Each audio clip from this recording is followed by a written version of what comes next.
Hey guys, I'm back with another Magician deck profile of the build I played at Catskill New York Regional this weekend. Got second with it the weekend of YCS Dallas with Spiral's legal.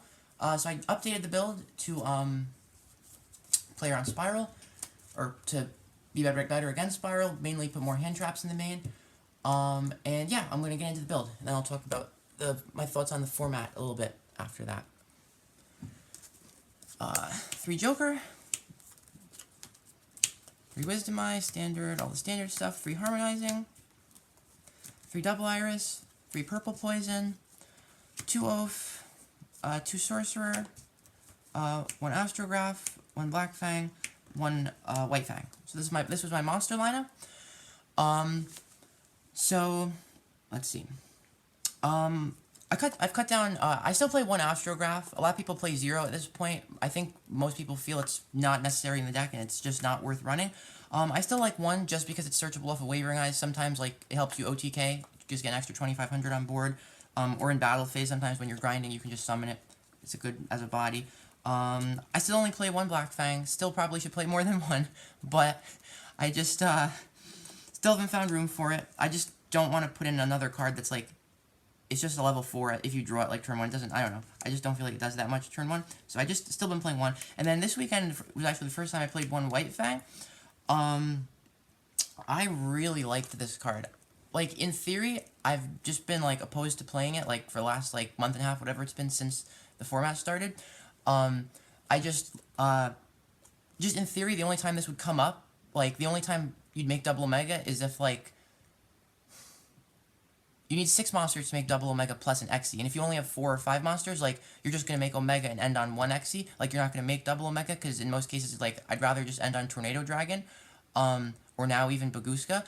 But, like, I actually found myself making double Omega, and, like, ending on no Xes, like, a lot of times, with just a standard, like, play, because, like, so, main reason I put it in, finally, was because games 2 and 3 now, because of evenly matched, making double Omega helps you play around evenly matched. Like, every deck, you want to look for ways now to, like, not get blown out by that card, and so double Omega, in a way, is, like, now better than Omega Tornado, because, like, if you make Tornado, and they evenly matched you, like, you just lose extra stuff. If you Omega, if you make double Omega, you take 2 cards out of their hand.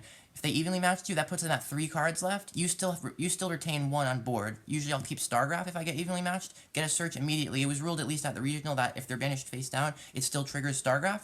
I'm not sure if that's correct or not, but assuming that's correct, like, I'll just keep Stargraph, take a search. They'll have 3 cards left in hand to play with. There's a decent chance they won't be able to. And then, like, going back into your turn, you'll have 2 Omegas coming back, and you'll have Stargraph out, and you'll most likely be able to just push back next turn and win. So, I like double Omega a lot more now that evenly matched is a card. So that's why I think this is really, good now. Yeah. I also ended up making, Omega and the Omega Supreme King Clearwing Dragon a lot, because I was now playing this. So, yeah, I like this card a lot. But anyway, I'll keep going. So that's it for the monsters. Or no, not it for the monsters. Hand traps. I mained 3 Ash, 2 Droll, 1 Maxi this weekend. So, as always with Magician, you want to track how many non-combo pieces you are playing versus how many combo pieces you're playing. Before, pre-Spiral, I was playing 6. It was 3 Ash, 3 Cosmic Cyclone. Cyclone now was moved into the side. It's not necessary game 1 against Spiral. I think you want all your non-combo pieces now you want all those spaces now to be committed to hand traps. So I used all 6 of those spaces for hand traps. Arguably, you could play even more than this. I went with 3 Ash, 2 Droll over 3 Droll, 2 Ash, just because, like, it's a regional, and I knew at regionals I was going to be playing other matchups than just Spiral, and Ash is just good in general against all the matchups, whereas Droll isn't quite as good against other matchups. It's more hit or miss. And, also, like, I kind of don't like playing a full 6 of these, because I never liked seeing Droll with Ash turn 1, because they kind of conflict.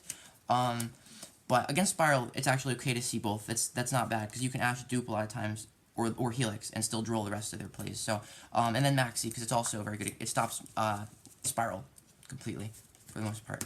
So that's it for monsters and hand traps. Then for spells, still 3 Desires. Still think this is a staple. 3 Duelist Alliance.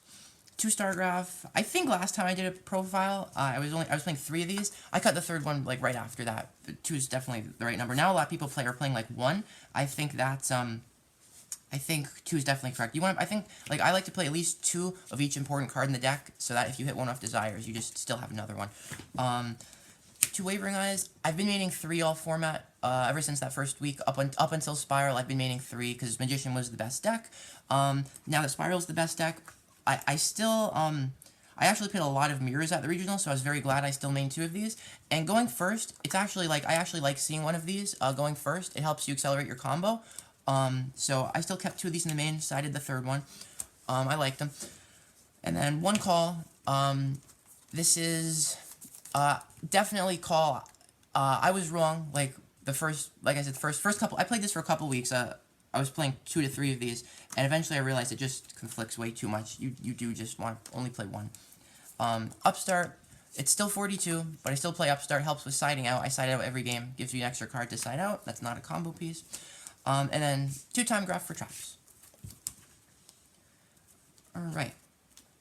Extra deck. The 2 Omega. Like I said, I really liked the 2 Omega this weekend. Because of evenly matched. And even game 1, it's not horrible, like, just to make 2 of these. It's like, I actually didn't mind making this over, like, 2 Omega over Omega Tornado, turn 1. It was pretty good.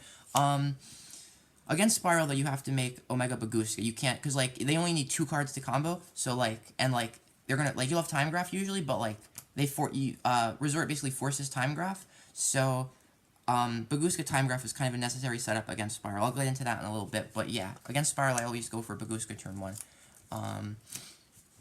Tornado Dragon, still make it sometimes, not as much. Time Star, Babushka, there's supposed to be 2 Babushka. I had to give 1 back to a friend, but 2 Babushka and Decode Talker. The reason for 2 is, this card's really, really good. It's really high impact, but a lot of times, so, like, you'll make it turn 1, and then, ideally, like, most likely, they'll be, like, floodgated for the turn. Then, going back into your turn, you'll have this, like, on your field, stuck on your field. So, like, if you leave it into, then you get into your, like, a contradiction of, now that it's your turn again, like, if you leave it in defense mode, you can't advance your game state at all, and, like, you're just gonna keep passing, which gives them more opportunities to draw out of it, and, like, I never liked floodgates sort of for that reason, like, they don't immediately advance your own game state, like, it kind of, I don't know, they're inherently luck-based, because, like, when your opponent eventually does break it, if you haven't advanced your own game state, like, that's bad. So Babushka kind of has that problem if you leave it in defense, so you can't do that. So you have to put it in attack mode, so you can play out your own turn. But then, like, while it's there, you can't make any additional extra deck monsters. You can't pendulum from the extra deck or make any more synchros or Xyz that turn. So even in attack mode, you can't really advance your game state either. So the only solution is to link with it. So that's why, I was already playing Decode Talker, but that's why the second Babushka is there. So after you, like on your second turn, basically you use the Babushka to make Decode Talker, and then at the end of the turn, you make the second Babushka. And so that's basically the idea behind that. So, moving on. Utopia Lightning, still just good generic cards. Diamond Dyer, still good. Serves the Omega function of letting you make an additional extra deck summon. Catskill, Dweller. Dweller's really good against World Chalice. I played against 2 of those at the regional. That was actually what beat me in the final round. I bricked game 3, but like game 1 I made this, it helps. I played the other World Chalice, just completely blew him out with this. Dweller's good against them. And Draco, if you still see it. I think Draco is like very not playable right now, post-Spyral, but if you happen to see Draco, Dweller's still good against them. Ignister, still one of the best synchros in the deck. Supreme King Dragon Clearwing. I made this card a lot more this weekend because I was playing White Wing. Before, you're always limited to only 1 extra deck summon unless you start with Omega or Diamond Dyer. And if you start with Omega, that takes your tuner. So that's usually what you do. You like do Omega and then another extra deck summon. So like that would take your tuner. Now that you have 2 tuners, like you're more able to do this after doing Omega. So I did this a lot this weekend against the World Chalice guys. This was great. Like they wouldn't like expect this, even though they probably should have, but like they didn't. Like I destroyed three firewalls at one point with this. Two had already been used. I baited them and then made this. But like, even if he used the third one, I still would have been able to make this and destroy them all. So this is a good card. And then Beals, you never ever make this. is just there as a threat against Draco. Then the side deck, the third roll for Spyral, 3 evenly matched. I scrambled to get these before the tournament started because I knew like whoever had these would have like a big advantage. And these are really good. I won like 3 games, 3 duels because of this card. I lost 2 duels because of this card. Actually, I think I won out at least one of the games where I got evenly matched. But it's still really good, just in general. It's hit or miss against Spyral, because of like set rotation. And now that everyone's kind of probably going forward, going to be siding the Artifact engine. I'm not sure if I'm going to continue playing this, but we'll see. I do really like the Artifact engine. I'm probably going to start playing that, whether I play Spyral or Magician going forward.